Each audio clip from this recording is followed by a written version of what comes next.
Three case studies showing how ICT can support hard-to-teach topics in secondary geography.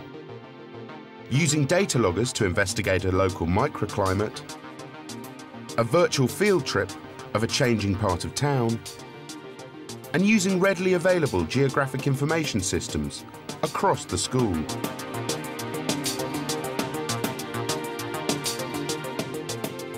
The benefits of the data loggers is that it's all recorded for them. It's very sensitive technology, so it comes up with, very detailed differences. And then the software that they use makes it incredibly easy for them to be able to see all the data in front of them. This Year 10 geography class is going out into the school grounds to carry out a geographical investigation. So the object of the exercise today is to have a look at whether the microclimate of the school grounds varies very much. So we're going to be looking at temperature, humidity, and we're going to be looking at light levels and seeing how they change from, for example, the playing fields and the cricket pavilion area to around the school buildings. See if we can find much of a difference. So what we're going to do then, now we're out here, we're going to go and take our readings. You should have with you your data loggers, and in some cases you've got a digital camera to take a shot of the site as well. There are 10 locations around the school site, and the students are going to take readings at each one. Some of the sites are shaded by trees. Some are near buildings. And others are out in the open sports fields. Right, lads, how are you getting on? We've done it. It's saying it's 5 Celsius.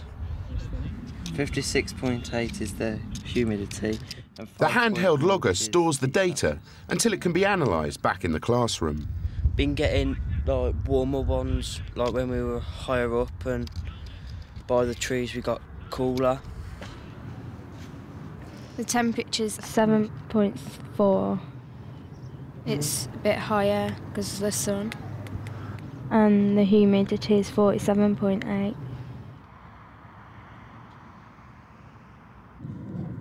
At the moment we're at site 7 there. How are you getting on, lads? Fine. All right, what sorts of readings are you managing to get? Is it varying very much? Yeah. What sort of temperature? The benefits of the data loggers is that it's all recorded for them. It's very sensitive technology, so it comes up with, very detailed differences. OK, well done.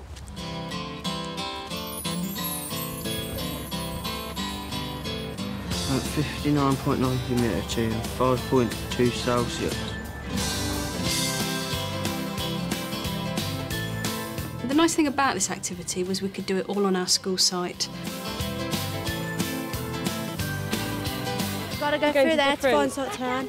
We've got quite a nice school site, quite a lot of fields and greenery around us, and so taking the students out, they get a real feel for what it's like to be out in the field.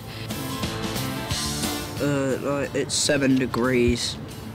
The humidity's near 53.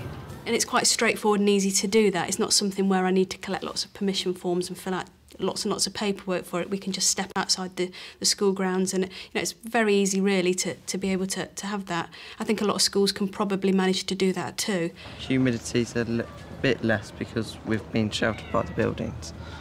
Really surprised because I never thought it was like how much difference a building could make with the humidity and the temperature. They start to come up with some explanations for the different readings they're getting at different locations. The grass is still wet and it makes it more humid than all the ones on the concrete because the grass absorbs the water. The humidity's higher here than it is where the tarmac is and where this building surrounded it, because like the moisture in the grass and soil so the humidity's higher here. The lesson that we've been doing today fits into a physical module on weather and climate, and the students have been looking at changes in climate over a very short distance. The benefits of doing it in this way, there are a few benefits really. One of them is the students really understand and remember what they've done because they've been out in the field. And another one really is it just increases the enjoyment of this particular topic. Now, just for your information, in your packs... So the data that the students collected was stored on their data loggers, and the first thing that we had to do when we came back to the classroom was retrieve the data from the data loggers. The software that they use makes it incredibly easy for them to be able to see all the data in front of them. So they're not taking time drawing graphs themselves. The graphs appear on the screen and they can then be spending their time analysing it as opposed to drawing the actual graphs themselves. The red's the temperature, the blue's the humidity, the green's the light. 6.4, 10. They then copy the data they've collected into a GIS program. 6.4. 4.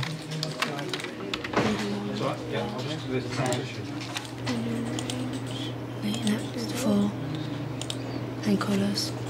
The software then allows the students to display their data graphically at the corresponding sites on the map of the school. Well, we can tell that the darker ones have got a higher temperature than the lighter ones on the graph. The warm ones are near buildings and where there's dark surfaces, and the lighter ones are where there's like open areas that aren't very shaded. Well, we'll put that into Word, get a key for it. That's the humidity right there. The darker colours are the places where it's more humid, and the lighter colours are where it's drier air. It's just showing me that in the fields it's more humid, where there's moisture coming off from the grass and plants, and in the buildings it's drier.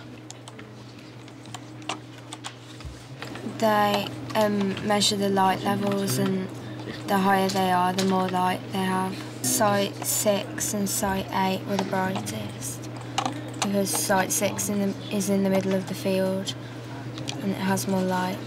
Site 10 is blocked by buildings. The use of the GIS is obviously a compulsory thing now within the specifications and the national curriculum. So it's quite a nice way to get the students getting used to using GIS, and it's them using computers for a purpose rather than using computers for the sake of it, which is, I think, a traditional problem that there's been with use of computers in geography. The hottest sites tend to be by the buildings and on the playground because it absorbs the heat and then radiates it back out into the area where it is. But that one is hotter as well because the sun's directly on it. In a relatively short space of time, the students were able to come up with some quite complex patterns that they managed to find when they were out in the field. So in the space of an hour and a half, they were able to go out, collect the data, come back, put it into the computer system and analyse it and come up with some really good results.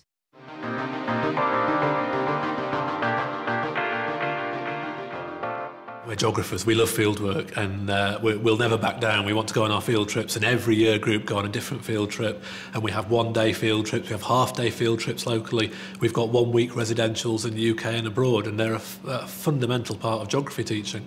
But we can't go out every week. OK, you're right, welcome this morning. I want to take you on a field trip, but we can't go. We've only got an hour, it's freezing cold weather, so we're going to go on a virtual field trip. And the virtual field trip will be provided by the materials on the school's virtual learning platform. So it says, today you're going to explore the lower Don Valley of Sheffield from the comfort of your seat. We'll record how we see the land being used today and understand why things are there now and how it's changed over the last 20, 30, 40 years and how they've benefited Sheffield and Sheffield people like yourselves. On your page there's a map with lots of photographs. So as you hover over little pins on the map, you can actually look at a photograph that was taken exactly in that location. I'm looking at a Google map and at pictures that have been tagged of different places in Lower Don Valley.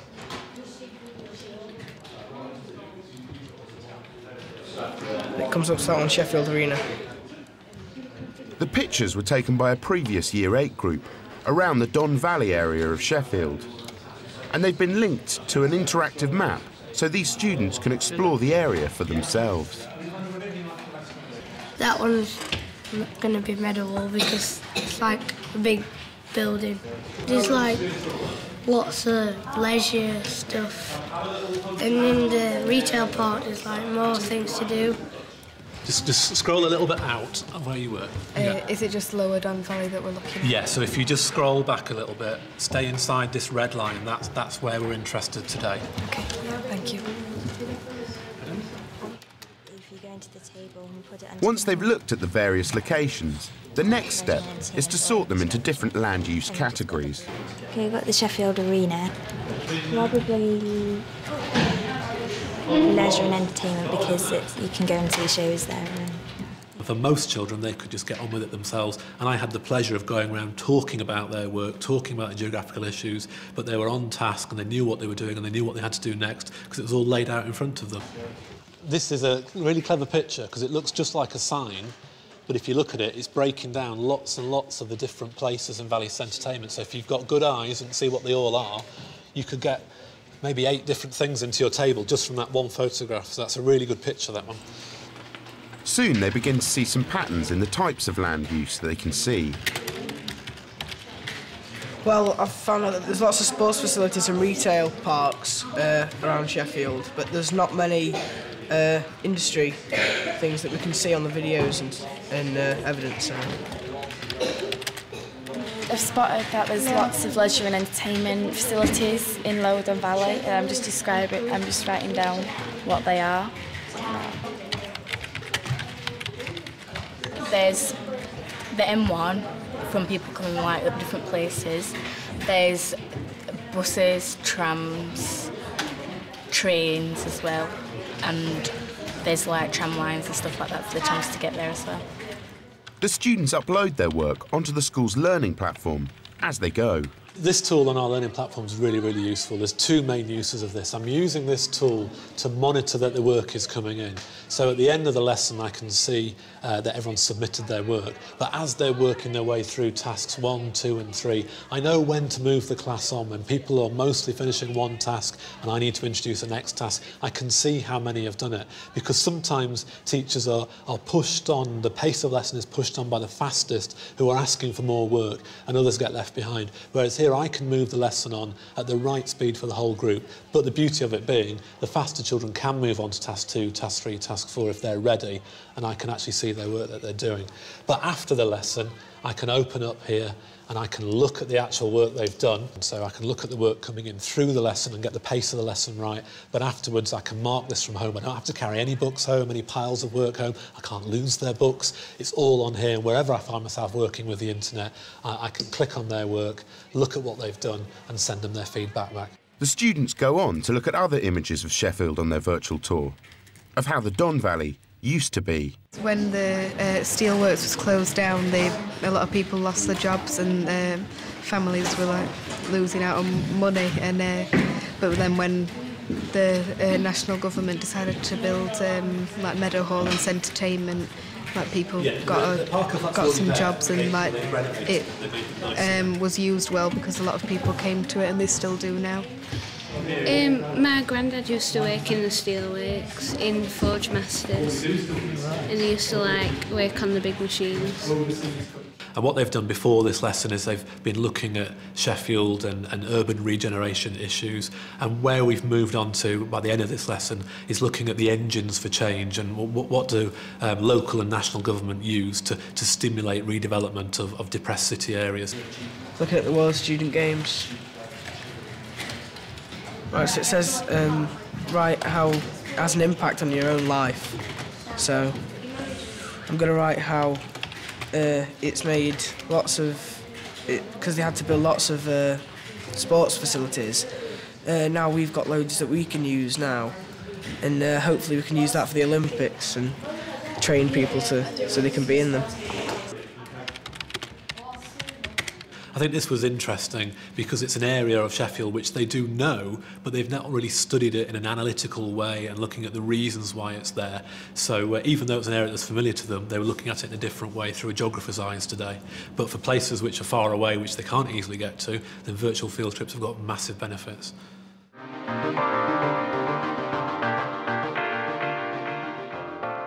GIS is Geographical Information Systems, which involve showing data using maps, graphs, imagery. It's not as complex as a lot of people think. For a teacher who's never used it before, you don't have to go out and use a big piece of software, buy a piece of equipment. As a starting point, online GIS applications via websites can be a very good place to start.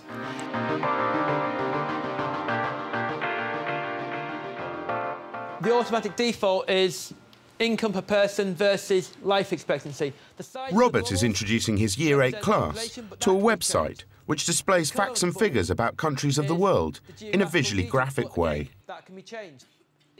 It also allows them to look at changing patterns over time.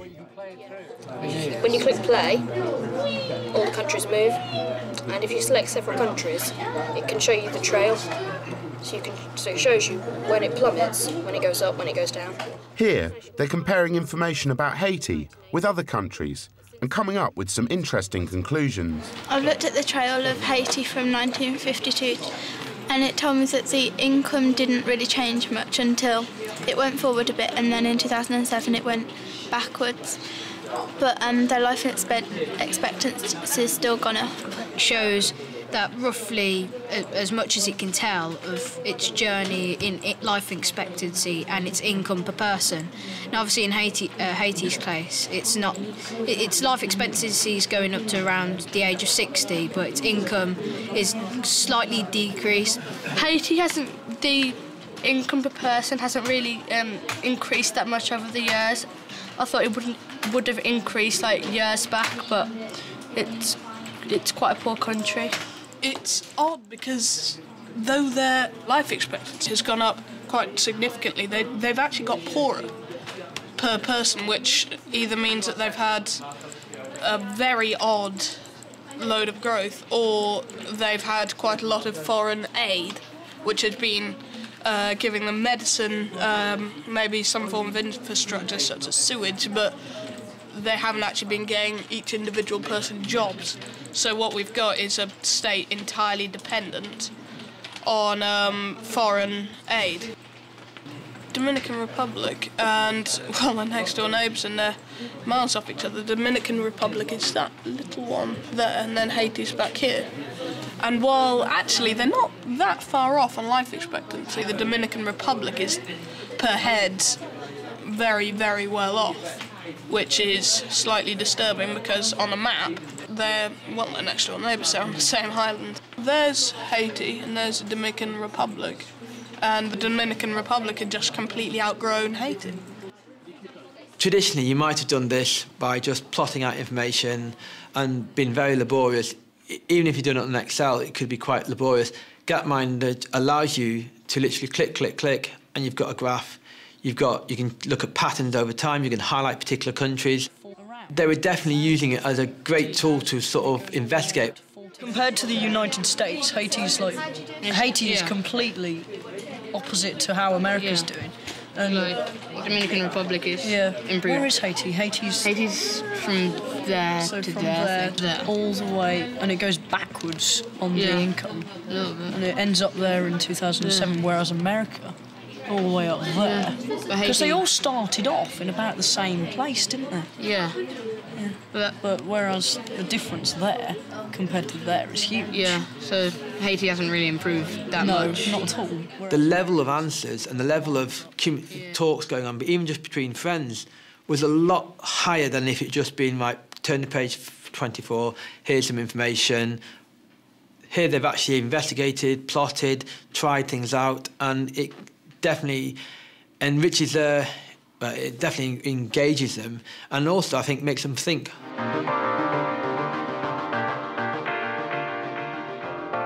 One of the biggest issues in the UK is coastal erosion. This lesson we carried out today is a good way for them to realise where erosion is happening, how fast it can happen, and also what the future could be if erosion was to continue at a similar rate. When you look on the web page, what will happen is you'll get an aerial photograph that was taken in 1999. And in yellow, on top of it, is an OS map from the 1850s. Using that information on this website, you're going to work out where the coast was and where the coast is, and then use that information later in the lesson to plot how fast the coast is eroding and what will it be like in, say, 10 years' time. We're trying to find out how much the coastline's changed in a number of years. The yellow lines represent in what was the coastline in 1815, and the image it's showing now is in 1999. You click where the old coastline was with the map, and then you just move your cursor over to where it is on the picture, and then it tells you in the corner. You go on the map, and then you put your mouse over the yellow bit, and that tells you where it used to be. And then if you click on that, and then you put your mouse on where it is now, it tells you how many metres away it is. And then you can put it in here, and it tells you the rate of erosion. You have to do it 10 times at different places, and then you have to look at the year of the map and the year of the photograph and put those in as well. You should have a value now, perhaps 2 metres per year, average rate of erosion. You're going to use that value in Google Earth to look at future erosion. Basically, we're using this data on the average rate of erosion per year, and then we're drawing a line to see how far the coast will have eroded in 10 years. So you just get the line, and then you go in from the coast, and then I'm just going to draw the line here to show how far the coast will have eroded in 10 years. Well, this caravan park here will all go, and the beach will get closer to the other houses as well. Next, the predicted coastline for 50 years from now. And we make it a different colour from the 10 years one, so you can tell the difference. And then click along how far it's going to be. Well, there's a lot more houses that are going to go, and it's going to get this road as well, it's going to go away. It gives them a lot more involvement, engagement in learning, rather than just telling them this is the case study, Holderness is eroding. Here, they find out it's eroding, and then they'll have a look at what will actually happen. The main beach, as people know it, is going to be gone, but not much inland will need to move. But after 50 years, some of the buildings will have to be moved. So that's probably going to have nothing there by like 100 years.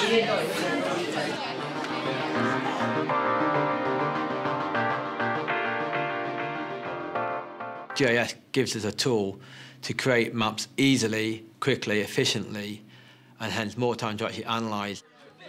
These Year 10s are looking at what improvements could be made to their local area, using a combined satellite image and map on which they can overlay their chosen features. Basically, there's been quite a few accidents on the road that I live on. Because of that, I think that speed's quite a big problem on it, and there's no speed cameras as yet. And now I'm trying to add speed cameras.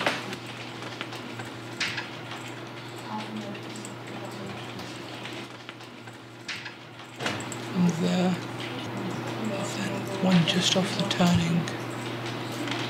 This is where I live, and just putting improvements around, and because there's a lot of old people in my area, I wanted to put in a bus service so they could travel around easier.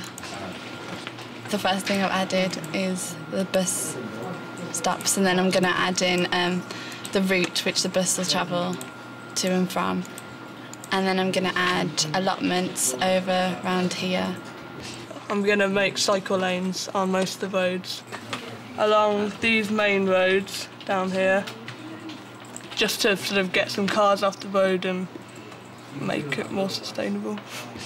I've chosen the small area which I live in because I think although it's a small area, there's a lot that can be improved upon.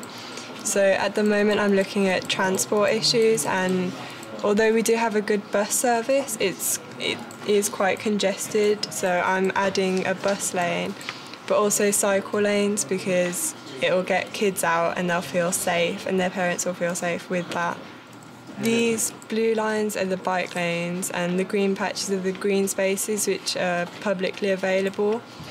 These red lines are the paths that run through them and the stars are the bus stops at the moment. Rather than just giving 2 maps printed out this way, they're actually much more interactive. They take a lot more involvement in the learning process. That's the list of all the bus stops for the bus route which runs in my area. So I'm just trying to plot the bus route on my map. The red dots are the bus stops, which I knew of, and then the line is the bus route, which I'm trying to carry on at either end. We've only started working with this year, but I thought it'd be quite difficult to use, but it's not at all. And yeah, I like it because it's like visual and you can have it right in front of you. I find it a lot easier, and if you make a mistake, you don't, on a map, you're going to have to stick there. But whereas on a computer, you can, if you think that that's not right, you can change it after a while, and you can have different symbols, and they're already on there for you. You don't have to look the symbols up and then see which one you think's best. You can just add it on, basically. They're very competent now. They're being able to add their own information, flick from one sort of map, view it. And they're all doing those naturally without really thinking about it. And they're coming out with some really high-quality pieces of work. The top one is looking at the area already and the areas of urban density where most people go and the green spaces. And the bottom one looks at the changes that were made, such as the inclusion of cycle paths. The cycle paths are represented here by the blue lines. They run mainly through the main roads where it's harder for cyclists already to travel. And the reason for that is there are a lot of students who live in this area because of the universities nearby. And I thought that cycle paths might be a better way of getting them mobile without necessarily harming the environment. It's traditional geography, but with a different bit of equipment, really. So it's not a new concept, it's just a new way, a more flexible way of doing it.